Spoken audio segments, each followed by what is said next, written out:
পানীয় জলের দাবিতে চা বাগান শ্রমিকদের বিক্ষোভ। জলপাইগুড়ি কয়লাভ্যালি চা বাগানের ঘটনা। পানীয় জল ছাড়াও বাগানের রাস্তা বেহাল এবং শ্রমিকরা সঠিক বিদ্যুৎ পরিষেবা পাচ্ছে না, দাবি শ্রমিকদের।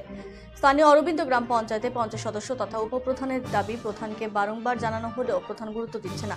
পাল্টা প্রধানের দাবি কয়লাভ্যালি ভিত্তিহীন অভিযোগ করছেন উপপ্রধান।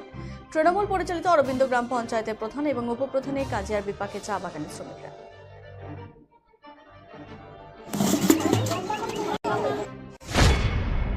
জলের সমস্যা, রাস্তাঘাটের সমস্যা, তারপরে আমাদের এদিকে অন্ধকার লাইটের সমস্যা আছে, তারপরে এখানে অঙ্গনারী সেন্টার আছে, ওখানের জলের সমস্যা। কল তো এমনি আছেই, কলের মধ্যে থেকে তো জল পড়ে না, কুয়া থেকে নিয়ে যায় রান্না টান্না করে, বাচ্চাদের সমস্যা হবে না কুয়া থেকে রান্না করলে।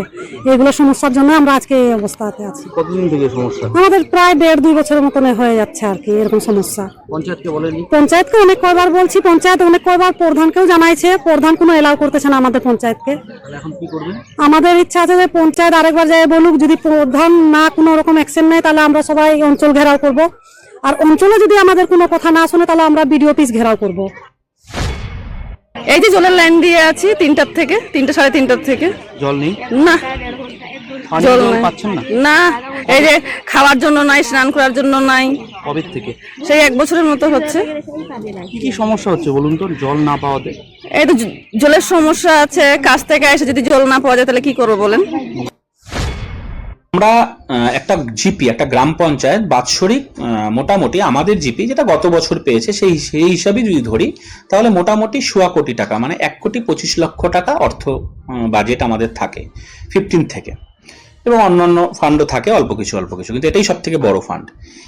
তো এবছর আমাদের সেই হিসেবে টোটাল যা এখন পর্যন্ত মানে 23-24 মানে গত আর তো 2-4 দিন 5 দিন হয়তো আমরা কাজ করতে পারবো, ভোট ডিক্লিয়ার হয়ে যাবে হয়তো, বা 31শে মার্চ পর্যন্ত যেই ফিনান্সিয়াল ইয়ার চলবে অর্থাৎ 23-24-এ আমাদের কাছে এখন পর্যন্ত আমাদের জিপি ফান্ড পেয়েছে 85 লক্ষ টাকা। এবার 85 লক্ষ টাকা ফান্ড জিপি পেলে তার মধ্যে আমাদের 22খানা পঞ্চায়েত আছে। তাহলে আমি খুব ধরে নিচ্ছি 85 লক্ষকে যদি আমি 22 ভাগে ভাগ করি তাহলে একটা পঞ্চায়েত তার অর্থ বরাদ্দ পাওয়ার কথা 3,86,000, কিন্তু কাজ হয়নি। যে অ্যালিগেশনটা আমার উপরে দেওয়া হয়েছে বা যেটা বলেছে আমি তার আঁকড়া আপনাকে বলি। কেভিটিজি 1-এ 4.6 লাখ একটা ড্রেন দেওয়া হয়েছে। কেভিটিজি 2 11,30,000 টাকার একটা ওয়াটার প্রজেক্ট রানিং রয়েছে, বুঝা গেল, যেটার কাজ চলছে। অলমোস্ট 70% এনএসএফ 70% ডান, মোটামুটি 60 to 70% কাজ ওয়ার্ক ডান হয়ে গেছে। তাহলে আমরা মোটামুটি এবছরই 15,90,000 টাকার কাজ ওনাদের দিয়ে দিয়েছি, যেখানে ওনারা দুটো সংসদ মিলে টাকা পেত 7,20,000 টাকা।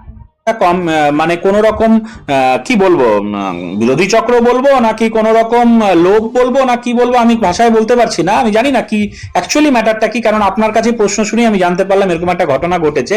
তো সেটার প্রলোভনে পা দিয়েই এই সমস্ত বাইট দিল কিনা আমার ঠিক জানা নেই।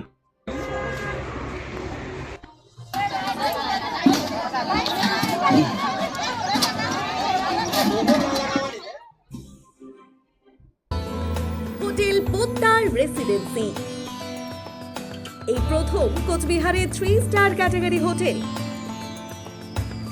থাকা ও খাওয়ার সুবন্দোবস্ত, সুইমিং পুল, কার পার্কিং, রয়েছে 2 রকমের conference hall, family restaurant, rooftop restaurant. আপনাদের শুভ পদার্পণ কামনা করে hotel Poddar residency, RRN road, কানাড়া ব্যাংকের বিপরীতে, কোচবিহার। কন্ট্যাক্ট 8116703143।